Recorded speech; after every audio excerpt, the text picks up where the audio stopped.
bienvenue sur la chaîne du bricolage. Aujourd'hui, une petite vidéo pour vous présenter les différents types de forêts qu'on peut retrouver dans le bricolage. C'est une vidéo pour les gens qui n'ont jamais bricolé ou très peu. Parce que j'ai souvent eu la remarque quand je bricolais avec des amis qui ne bricolent pas forcément beaucoup, qui se demandaient à chaque fois quelle forêt prendre. Par exemple, si je leur demandais un forêt de 8, ils venaient toujours avec plusieurs types de forêts à bois, ferraille ou métaux. Ou béton, pardon. Et au final, à chaque fois, c'est une question qui revient souvent, quelle forêt utiliser selon les matériaux? C'est assez simple, mais c'est pareil, il faut l'avoir vu, sinon on ne peut pas le savoir. Donc je vais essayer de faire simple. Percer du béton, vous allez tomber sur des forêts comme ceci. Il y a toujours la tête qui est plus grande que le reste du forêt. Et ça, c'est des forêts pour le béton. Donc là, par exemple, c'est des forêts... Bon, ils mettent forêt pour pierre, hein, mais c'est forêt à béton. Là, c'est Parkside qui fait ça. En gros, c'est pas mal parce que enfin, pour les gens qui bricolent peu ou rarement, pour un usage occasionnel, c'est quand même pas mal parce que tous les forêts, c'est fait en forme de rond, ça se range bien, ça prend pas trop de place et au final, ils sont quand même costauds. Si vous les utilisez de temps en temps, ça va. Moi, je les ai depuis 1 an et demi, 2 ans. Et je les ai pas encore cassés, donc ça va. Mais ceux-là, je m'en sers rarement. J'en sers de temps en temps pour fixer des bricoles. Je ne l'utilise pas tous les jours, quoi. Donc ça, ce type de forêt-là, c'est pour le béton. Donc ça s'adapte sur une perceuse, une visseuse, mais pas sur un perforateur. Donc c'est uniquement visseuse ou perceuse, où vous avez des queues cylindriques au bout du forêt. Et là, avec le taillant qu'il y a au bout, ça vous indique que c'est pour percer soit de la pierre, de la brique, ou du béton. Donc ça, on va dire, c'est ce qu'on appelle un forêt à béton. Ensuite, ce type de forêt-là, avec une pointe au bout, c'est un forêt à bois. Donc ça, pour tout ce qui est bois, ça sera des forêts comme ça. Là, pareil, j'ai la même en couleur. 7 de mèche à bois. Et là-dedans, vous avez tous les diamètres. Des fois, vous en avez plusieurs. Hop. Plus ou moins 2 de chaque, sauf les grosses tailles bien sûr. Pareil, Parkside, ça coûte pas très cher. De mémoire, j'avais peut-être eu ça en solde. J'avais payé 6-7 euros. 6 euros, c'est même pas le prix d'un forêt. Donc là, au final, j'en avais quoi, une dizaine. Je suis plutôt content. Donc dès que vous allez devoir percer dans du bois, c'est des forêts comme ça. Donc les forêts à bois, ne pas trop tourner vite, sinon vous allez cramer le forêt. Donc généralement sur une visseuse, s'il y a 2 vitesses, vous prenez la première vitesse. C'est très bien.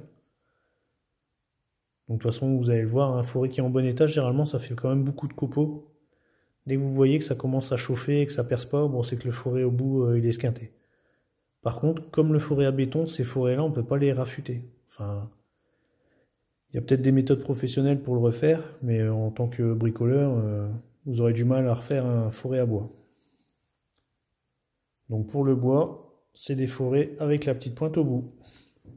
Et le dernier, du coup, forêt à métaux. Donc ça se présente comme ça. Donc ça, c'est un forêt pour le métal.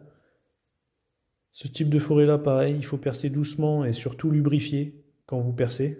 Sinon, si vous tournez vite et que vous ne lubrifiez pas le trou que vous voulez faire, le forêt il va devenir bleu, il va chauffer, il va s'arrondir et après, bon, ça perce plus rien.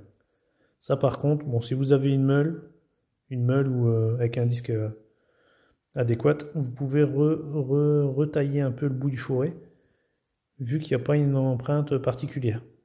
Bon, celui-là, il a déjà un peu vécu. Mais du coup, tous ces types de forêts-là, bon, faites pas attention à la couleur, hein, il peut être gris, hein, il n'est pas obligé d'être jaune. Mais ces forêts-là, c'est pour le métal. Après, toujours pour le bois, vous pouvez avoir des mèches comme ça. Donc là, ça peut se mettre au bout d'une clé à choc ou d'une visseuse, toujours pareil, une visseuse perceuse. Donc ça, c'est pour déjà couper percer des plus grosses sections. Vous pouvez également aussi avoir ça. Alors là, par contre, c'est un trépan pour percer le carrelage. Donc, si vous voyez, c'est pour de la faïence, bon, tout ce qui est dur. Ils font des forêts à part pour tout ce qui est carrelage. Donc c'est soit des forêts qui ressemblent fortement au béton. De toute façon, dessus, vous verrez, ça aura le même aspect qu'un forêt béton, sauf la tête, elle change. Il me semble que c'est du carbure ou autre chose. Et du coup, ça perce mieux le carrelage. Mais ça a la même apparence. Sinon, vous avez ça. Ça, c'est une scie cloche, enfin un trépan. Là, c'est un trépan de 6 mm. Mais par contre, c'est déjà un peu plus difficile à utiliser. Ça se met toujours sur une visseuse, mais il faut attaquer 2 biais pour faire un trou. Ça marche bien parce que c'est très efficace. Dessus, on peut voir qu'il y a du diamant. Par contre, c'est un peu plus galère à utiliser. Pour quelqu'un qui n'a jamais bricolé, c'est un peu compliqué. Après, quand vous avez l'habitude, ça va. Mais sinon, c'est pas évident. Ensuite, ça par exemple, c'est une scie cloche pour le carrelage. Dès que vous voyez un bout diamanté comme ceci, c'est fait pour percer du carrelage, du grès cérame, émaillé, tout ce qui est faïence. Et ça, du coup, c'est une scie cloche métal, mais qui peut servir aussi, généralement on se sert de ces scies cloches là, c'est pour le placo-plâtre. Ça permet de faire des trous de scie. Bon là, c'est pas le bon diamètre, mais par exemple, ce diamètre là, ça permet de faire des trous de scie cloche pour les pots d'encastrement des prises ou des interrupteurs.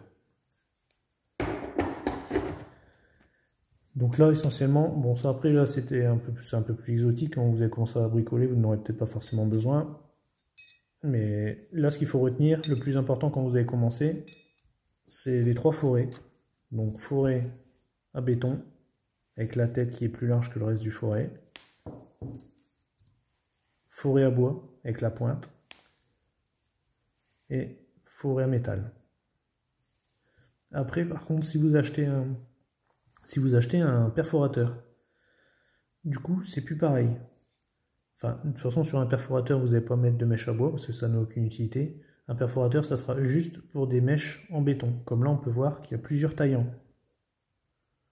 Donc ça, c'est un fourré à béton. Et sur les perforateurs, il y a une empreinte spéciale. C'est pas cylindrique. En gros, ça vient se clipser dedans. Donc là, c'est un forêt de 8. Bon, on appelle ça du coup des forêts SDS. SDS avec une empreinte SDS+.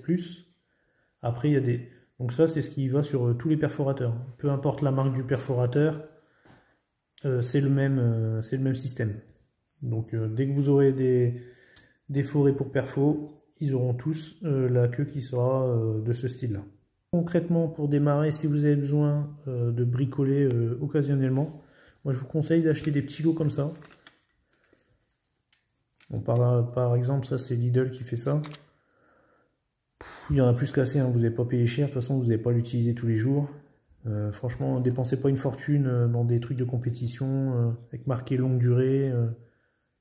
Ça servira à rien. Pour commencer avec des petits forêts, comme ça au moins si vous les utilisez mal, vous n'aurez pas de regrets. Si vous pétez un forêt qui coûte cher, vous n'allez pas être content.